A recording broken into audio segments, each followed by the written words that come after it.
की महीने में 33 गो बॉयफ्रेंड बदल देती है।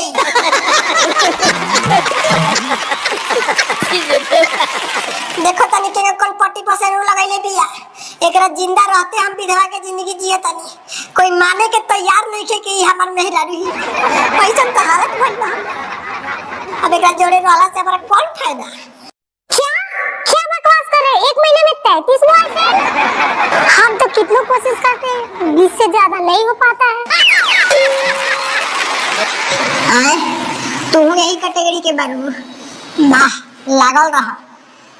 हस्बैंड कहाँ गए था? वो थोड़ा सा कोमा में चले गए हैं, टेंशन की वजह से। अच्छा, थोड़ा सा कोमा में गई बने। टेंशन मत लो, होश में आते साले जहर पी के मर गई है। लिख के ले लो।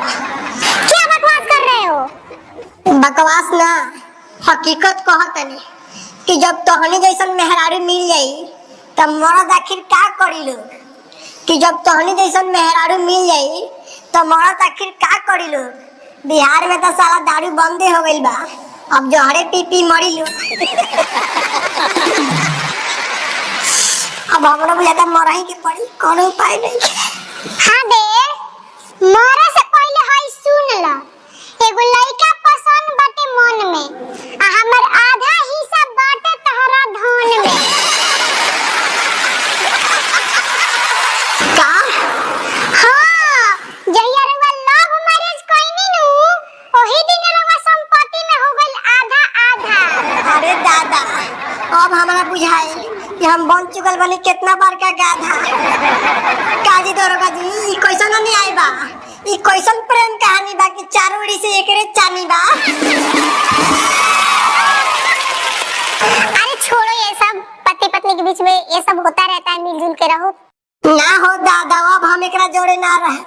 रउआ का पता बा, एने हमरा ओन खाए के पैसा नहीं के पाकिट में, आई 100 रुपया के बर्फ खा ले। हम उहे देख देख के खीस में कहूं मुठा सरफ खा ले।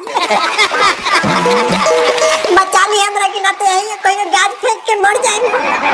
क्या? बर्फ? बर्फ कौन खाता है? अरे उहे ये जो ओकरा के आइसक्रीम कहले सो, हमनी के ओकरा के गांव में बर्फ कहनी सो।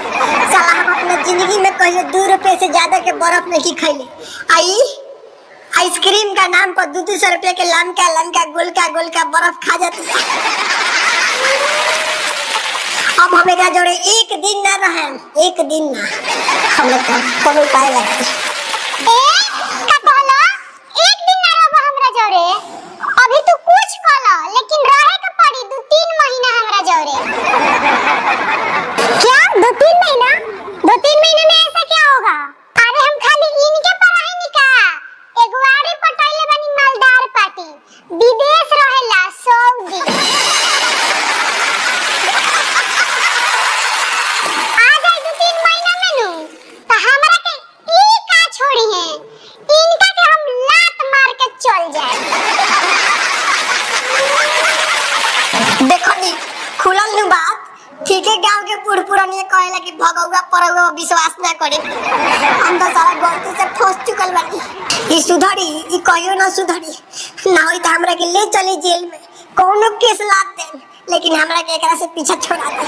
ना त अगर हम एकरा जोड़ी और 2 महीने रह गइल त मुंह में खून ढकच के मर जाए। हमरा के बचा ली प्लीज, हमरा के ले चली जेल में। का? जेल में जाइबा? जेल में तू कैसे चल जाइबा? जो चल जाइबा, तू चल जाइबा त हमरा के कमा के खियाई 2 महीना। तू आ जाई नु, त तारा जहां जाए के मन बा तहां चल जाइहा। वाह, का विचार बता। एगो बोरले बतले दोसरका के आस कइले बड़ू। एगो बोरले बतले दोसरका के आस कइले बड़ू। अब प्यार वाला सारा पढ़ाई पास कइले बड़ू। अरे हम तार का बिगड़ले बानी कि तू हमरा जिंदगी में इतना बास कइले बड़ू? छोड़ना दो, अभी से बकवास तो हमरा के जाएगा। मैडम जी ले चली हमरा के जेल में, एकरा से बचा ली। अरे हम कैसे ले चले बिना जुर्म के? का जुलूम? अब केना जुलूम होई? हमरा ऊपर तो रोज जुलूम होता। अब का हम मर जाम तो पोस्टमार्टम कर ले जाइबू हमरा के? जिंदा बानी तले ले ना चला हमरा के, कोनो दफा लगा के साफा करे एकरा जिंदगी से हमरा के। अरे मेरी बात समझो, बिना अरे का समझी ना ले जाइबू, ठीक बा ना ले जाइबू तो हम जाता नहीं गोरखपुर बाबा का मठ पर, अब वही जो सारा जिंदे समाधि ले मेरा नाम पर चलो ले जा।